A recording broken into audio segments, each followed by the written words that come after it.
Halo, apa kabar? Saatnya Anda menyimak berita Jawa Tengah bersama saya, Tia Anissa. Sejumlah berita pilihan akan kami sajikan untuk Anda. Berikut 3 berita utama hari ini.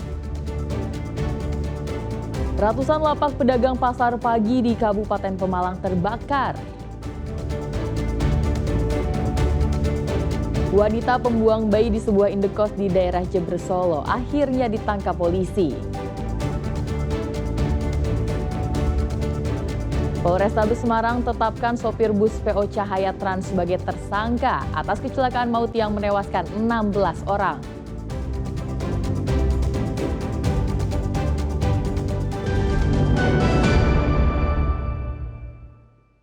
Kita ke informasi pertama. Ratusan lapak pedagang pasar pagi Pemalang terbakar pada Selasa petang. Banyaknya bahan yang mudah terbakar menjadikan api sulit dipadamkan.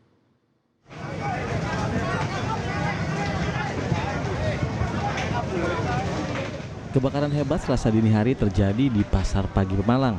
Banyaknya material kayu pada konstruksi lapak pedagang membuat api dengan cepat membesar. Kebakaran ini pun memicu kepanikan karena api sangat besar dan cepat merambat ke lapak lainnya. Api juga melalap sejumlah ruko yang berada di area pasar. Menurut warga, api pertama kali muncul dari salah satu lapak pedagang pakaian, kemudian merembet ke lapak lain. Untuk memadamkan api, petugas pemadam menurunkan 4 unit mobil damkar dan bantuan dari wilayah lainnya.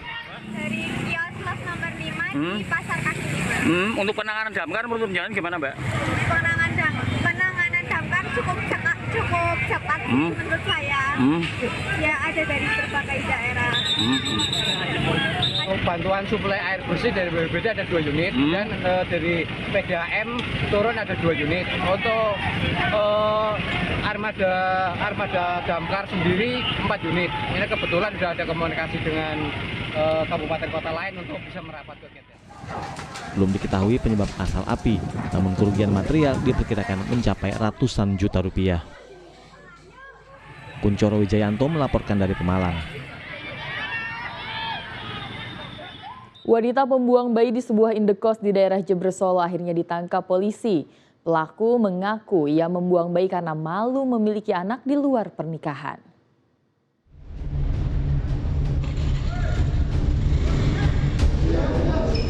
Dibawa dengan kursi roda, Silvi Amelia, wanita yang membuang jasad bayi di sebuah indekos di daerah Jember, Solo, hanya bisa tertunduk ketika dihadirkan dalam gelar perkara yang dilakukan polisi. Pelaku ditangkap setelah polisi memeriksa kamera pengawas di daerah tersebut. Hasil penyelidikan terungkap pelaku melahirkan buah hatinya pada Minggu malam seorang diri. Karena bayi berjenis kelamin laki-laki ini menangis, sang ibu lalu membungkam mulutnya dengan tangan. Bayi tersebut pun lalu meninggal dan dibuang pelaku pada Senin pagi sekitar pukul 10. Motif pelaku yakni malu karena melahirkan bayi di luar nikah. Seorang diri dalam rumah kos di wilayah Jebres, kemudian karena bayi menangis, kemudian pelaku membungkam dengan menggunakan tangan kanan agar tidak diketahui oleh orang lain. Setelah itu pelaku menaruh bayi tersebut di depan kos putri. Akibat perbuatannya, pelaku dijerat dengan pasal tentang perlindungan anak dan terancam hukuman paling lama 15 tahun penjara.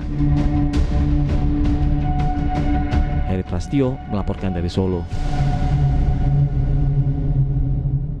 Sepasang suami istri di Kabupaten Batang resmi ditetapkan sebagai tersangka kasus pembunuhan tukang ojek. Kedua tersangka berniat mengambil sepeda motor korban dengan cara meracuni korban menggunakan minuman yang dicampur bubuk kecubung.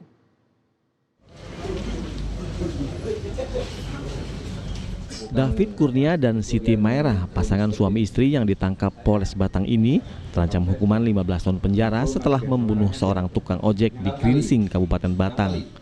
Keduanya resmi ditetapkan sebagai tersangka setelah polisi melakukan penyelidikan dan memiliki bukti yang cukup.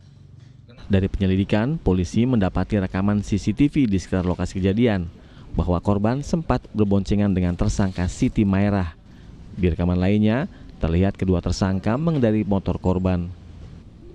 Dan dari hasil otopsi, korban Legiman tewas akibat racun yang masuk ke pencernaan. Korban awalnya disangka mati wajar karena tak ada tanda-tanda penganiayaan. Kemudian korban naik ke sepeda motor, tapi dibujuk lagi oleh tersangka SM ini, dan tersangka SM membonceng korban ini untuk diajak jalan lagi, ya.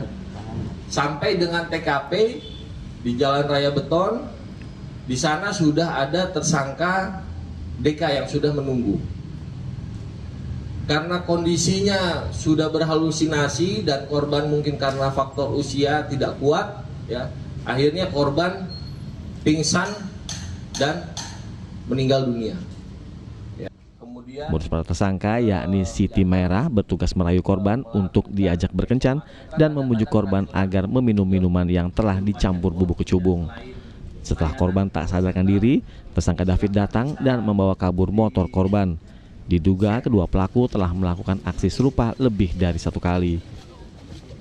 Kuncoro Wijayanto melaporkan dari Batang. Seorang ayah yang menyetubuhi anak tirinya di Klaten ditangkap polisi. Pelaku diduga telah melakukan aksinya sejak Desember tahun lalu.